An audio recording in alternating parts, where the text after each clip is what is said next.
Welcome to ज्ञान सेतु। तो जैसे कि आपको मालूम है कि हम लोग लुसेंट के संपूर्ण जीव विज्ञान को यहाँ पर पढ़ना शुरू किए थे, जिसमें हमने शुरू किया था अध्याय 1 और हमने अध्याय 1 को पूरी तरह से प्रीवियस ईयर क्वेश्चन के साथ कंप्लीट कर दिया है। और आज हम लोग शुरू करने वाले हैं अध्याय 2 कोशिका विज्ञान को, और ये हमारा पार्ट 1 है। और पूरे लेक्चर की बात करते हैं तो ये 5वां लेक्चर है। पिछले की 4 लेक्चर अगर आपने नहीं देखा है तो यूट्यूब चैनल के प्लेलिस्ट में जा करके आप इसको देख सकते हैं। ठीक, तो चलिए अब हम बायोलॉजी के जीव विज्ञान के सेक्शन की तरफ बढ़ते हैं। तो चलिए हम आ चुके हैं अपने चैप्टर 2 की तरफ, कोशिका विज्ञान की तरफ। सबसे पहले तो आएंगे जीव द्रव्य क्या होता है। पहले तो सेल के बारे में समझिए, कोशिका क्या होता है।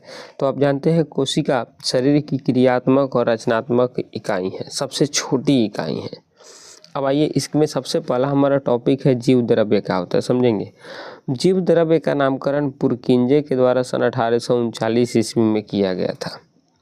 यह एक गाढ़ा तरल रंगहीन प्रभासी लसलसा वजन युक्त पदार्थ है। जीव की सारी जैविक क्रियाएं इसी के द्वारा होती है, इसलिए जीव द्रव्य को जीवन का भौतिक आधार कहते हैं। आपको पूरी चीज़ें समझ में आएंगी, बस 1 मिनट रुक जाइए। इसके बाद तो जीव द्रव्य क्या हुआ, तो जीव द्रव्य हम बताया कि इसका नामकरण पहले कौन किए थे, पुरकिंजे किए थे 1839 में। और यह एक गाढ़ा रंगहीन प्रभासी लसलसा वजन युक्त पदार्थ है, जिसके चलते सारी जैविक क्रियाएं होती है। इस कारण जीव द्रव्य को जीवन का भौतिक आधार कहते हैं। अब इसको 2 भाग में बांटा गया है। कितने भाग में बांटा गया है? 2 भाग में। एक है कोशिका द्रव्य और एक है आपका केंद्रक द्रव्य। तो एक कोशिका द्रव्य और दूसरा केंद्रक द्रव्य। अब कोशिका द्रव्य क्या होता है समझेंगे। यह कोशिका में केंद्रक एवं कोशिका झिल्ली के बीच में रहता है। तो कोशिका एवं कोशिका झिल्ली के बीच में जो रहता है वो कौन है? केंद्रक द्रव्य। और केंद्रक द्रव्य की बात करते, कोशिका द्रव्य और केंद्रक द्रव्य की बात करते तो एक कोशिका में केंद्रक के अंदर रहता है। अब सुनेंगे यहाँ पर देखेंगे, जीव द्रव्य में 99% भाग 4 निम्न तत्वों से मिलकर बना होता है। एक ऑक्सीजन 76% होता है, कार्बन 10.5% और हाइड्रोजन 10%, नाइट्रोजन 2.5%। जीव द्रव्य का लगभग 80% भाग जल होता है और जीव द्रव्य में अकार्बनिक एवं कार्बनिक यौगिकों का अनुपात 81:19 का होता है। अब तक कुछ समझ में नहीं आया होगा, लेकिन अब सुनिए, आप समझ में आएगा। सबसे पहले यहाँ पर देखेंगे कोशिका क्या होता है, अब चीज़ें समझ में आएंगी आपको। कोशिका, तो कोशिका इस जीवन की सबसे छोटी कार्यात्मक एवं संरचनात्मक इकाई है। ठीक, और एंटी वन लीवेनहॉक ने पहली बार कोशिका को देखा था, वह इसका वर्णन किया था। और कोशिका के अध्ययन को ही विज्ञान को साइटोलॉजी कहा जाता है। क्या कहा जाता है? साइटोलॉजी। और कोशिका की खोज कौन किए थे? तो एंटोनी वन लीवेनहॉक किए थे। और कोशिका क्या है? तो जीवन की सबसे छोटी कार्यात्मक और संरचनात्मक इकाई है, और इसके अध्ययन को क्या कहा जाता है? साइटोलॉजी। तो हम जो पढ़ रहे हैं यहाँ पर साइटोलॉजी ही पढ़ रहे हैं। अब सुनेंगे यहाँ पर,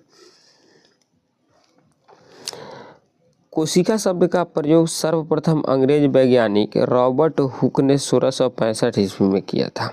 तो कोशिका शब्द का सर्वप्रथम प्रयोग कौन किया था? अंग्रेज वैज्ञानिक रॉबर्ट हुक। और इन्हीं ने बताया था सबसे छोटी कोशिका होता है माइकोप्लाज्म या फिर गैलीसेप्टिकमा, ये होता है सबसे छोटी कोशिका। सबसे लंबी कोशिका की बात करते हैं तो होता है तंत्रिका कोशिका, और सबसे बड़ी कोशिका की बात करते हैं तो होता है शुतुरमुर्ग के अंडा। ये सबसे बड़ी कोशिका है। तो क्या क्या क्वेश्चन बना यहाँ से? पहले तो कोशिका के बारे में, कोशिका क्या होता है? तो कोशिका जीव की सबसे छोटी कार्यात्मक एवं संरचनात्मक इकाई है। एंटोनी वन लीवेनहॉक ने इसका खोज किया था। उसके बाद इसके अध्ययन को साइटोलॉजी कहा जाता है। और कोशिका शब्द का सर्वप्रथम प्रयोग रॉबर्ट हुक ने 1665 ईस्वी में किया था। सबसे छोटी कोशिका जीवाणु माइकोप्लाज्म होती है, और सबसे लंबी कोशिका आपकी तंत्रिका कोशिका होती है, और सबसे बड़ी कोशिका आपकी शुतुरमुर्ग के अंडे होती हैं। अब सुनेंगे, यहाँ पर आएंगे। सबसे पहले तो यहाँ पर बात करते हैं कोशिकाओं का औसत संगठन, मतलब कोशिका में क्या क्या चीज़ें होती है। तो कोशिका में सबसे पहला चीज़ होती है जल, वो है 70 से 90%, प्रोटीन 10 से 15%, कार्बोहाइड्रेट 3%, लिपिड 2%, इसके बाद आपका न्यूक्लिक अम्ल 7% और आयन 1% होता है। ये कोशिका के अंदर होता है। अब आएंगे थोड़ा सा इधर आगे, तो आई होप यहाँ से आपको सब चीज़ें समझ में आ रही होंगी। अब आइए, कोशिका के सिद्धांत का प्रतिपादन 1838 से 39 ईस्वी में मैथियस स्लाइडेन और थियोडर स्वॉन ने किया था। जो कोशिका सिद्धांत दिए थे कौन थे? एक का नाम था स्लाइडेन और दूसरे का नाम था स्वान। इन दोनों लोगों ने मिलकर के कोशिका सिद्धांत को दिया था। अभी सिद्धांत में क्या कहा था? यद्यपि इनका सिद्धांत यह बताने में असफल रहा कि नई कोशिकाओं का निर्माण कैसे होता है। पहली बार रुडोल्फ विर्चो ने स्पष्ट किया कि कोशिका विभाजित होती है और नई कोशिकाओं का निर्माण पहली की कोशिकाओं से विभाजन में होता है। और इस कोशिका के सिद्धांत में क्या क्या बात कहा गया सुनिए। पहला तो बात कहा गया, सभी जीव कोशिका व कोशिका उत्पाद से बने हैं और सभी कोशिकाएं पूर्व स्थित कोशिकाओं से निर्मित होती है। तो सुनेंगे, हम बात किए हैं कोशिका सिद्धांत। कोशिका सिद्धांत कौन दिया था? तो 1838 से 39 में स्लाइडेन और स्वान नामक एक बायोलॉजी के ज्ञाता ने दिया था। और इसको थोड़ा सा स्पष्ट करने के लिए रुडोल्फ विर्चो ने इसको और बढ़िया से कोशिका सिद्धांत को स्पष्ट किया।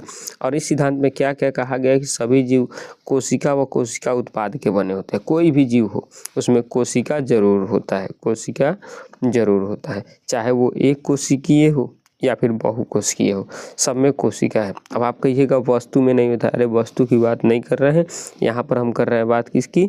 सजीव की। और निर्जीव के बारे में तो सबको जानते हैं कि वो अणु और परमाणु से मिलकर बना है।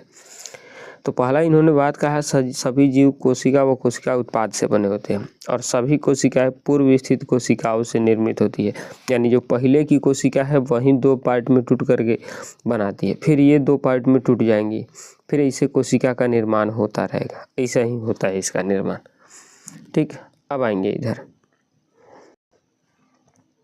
इसके बाद इन्होंने बताया कि कोशिका का निर्माण जिस क्रिया द्वारा होता है उसमें केंद्रक मुख्य अभिकर्ता होता है। सबसे मेन काम करता है क्या?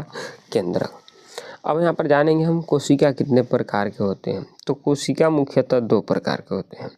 कौन कौन? एक होता है प्रोकैरियोटिक कोशिका और एक होता है यूकैरियोटिक कोशिका। प्रोकैरियोटिक और यूकैरियोटिक। अब आएंगे प्रोकैरियोटिक किसको बोलते हैं। तो प्रोकैरियोटिक कोशिका, इन कोशिकाओं में हिस्टोन, हाँ जी सुनिएगा, तो इन कोशिकाओं में हिस्टोन प्रोटीन नहीं होता है जिसके कारण क्रोमैटिन नहीं बन पाता है।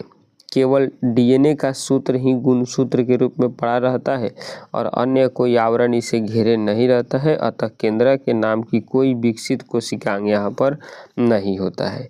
जीवाणुओं, नील हरित शैवालों ऐसी कोशिकाएं मिलती है। मतलब सुनेंगे, प्रोकैरियोटिक ये ऐसी कोशिका है जिसमें हिस्टोन प्रोटीन नहीं पाई जाती है।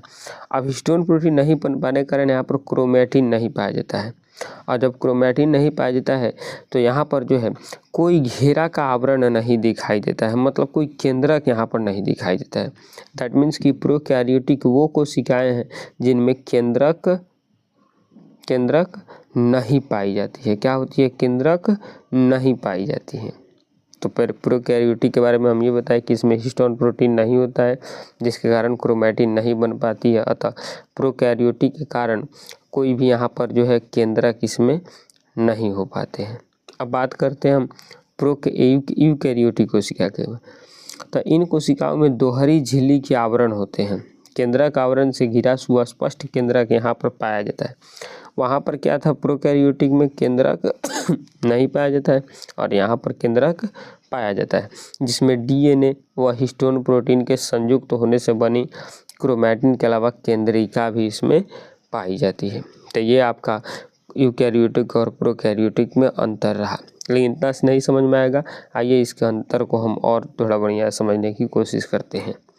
सुनेंगे, तो सबसे पहले यहाँ पर प्रोकैरियोटिक और यूकैरियोटिक कोशिका के मुख्य अंतर यहाँ पर हम देखेंगे। यहाँ पर विशेषता देखेंगे और प्रोकैरियोटिक में क्या होता है, यूकैरियोटिक में क्या होता है देखेंगे। सबसे पहले कोशिका भित्ति।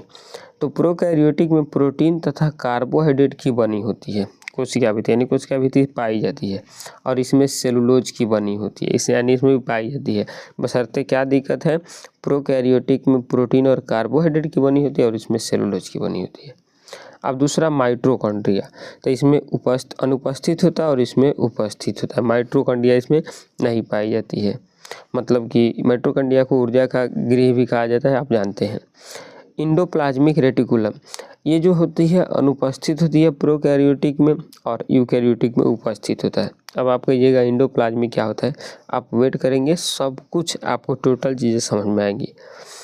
फिर राइबोसोम, प्रोकैरियोटिक में 70 प्रकार के होते हैं और 80 प्रकार के होते हैं यूकैरियोटिक में। गोल्जी अनुपस्थित होती है प्रोकैरियोटिक में, इसमें उपस्थित होते हैं। केंद्रक झिल्ली अनुपस्थित होती है प्रोकैरियोटिक में, इसमें उपस्थित होती है। लाइसोसोम अनुपस्थित होती है इसमें प्रोकैरियोटिक में और इसमें उपस्थित होते हैं। इसके बाद डीएनए की बात करते हैं तो एकल सूत्र के रूप में इसमें रहते हैं प्रोकैरियोटिक में और पूर्ण विकसित होते हैं प्रोकैरियोटिक में। इसके बाद कशाभिका केवल एक तंतु होता है इसमें और कुल 11 तंतु होता है यूकैरियोटिक में। इसके बाद केंद्रिका अनुपस्थित होती है और इसमें उपस्थित होती है। इसके बाद सेंट्रियोल इसमें अनुपस्थित होता है और इसमें उपस्थित होता है। फिर आपका श्वसन प्लाज्मा झिल्ली द्वारा होता है और इसमें माइटोकॉन्ड्रिया द्वारा होता है। लिंग प्रजनन नहीं पाया जाता है, इसमें पाया जाता है। प्रकाश संश्लेषण थाइलेकॉइड के में होता है और क्लोरोप्लास्ट में होता है। और कोशिका विभाजन अर्धसूत्री प्रकार का होता है और अर्धसूत्री प्रकार के होता है। अब सुनेंगे, तो यहाँ पर ये कुछ आपका अंतर था। अब आपको क्या करना है, इतना को पहले पढ़ कर आइएगा, एक एक चीज़ें आपको समझ में आएंगी, क्योंकि आगे एक एक चीज़ आपको देखिए यहाँ पर कोशिका भित्ति, कोशिका झिल्ली, हर चीज़ें दी गई है, तो सब कुछ समझ में आएगा क्या क्या है, बस उसको आप पढ़ कर आएंगे। ठीक, तो इतना आप पढ़ के आइएगा। मिलते हैं नेक्स्ट वीडियो में, तब तक के लिए जय हिंद, जय भारत।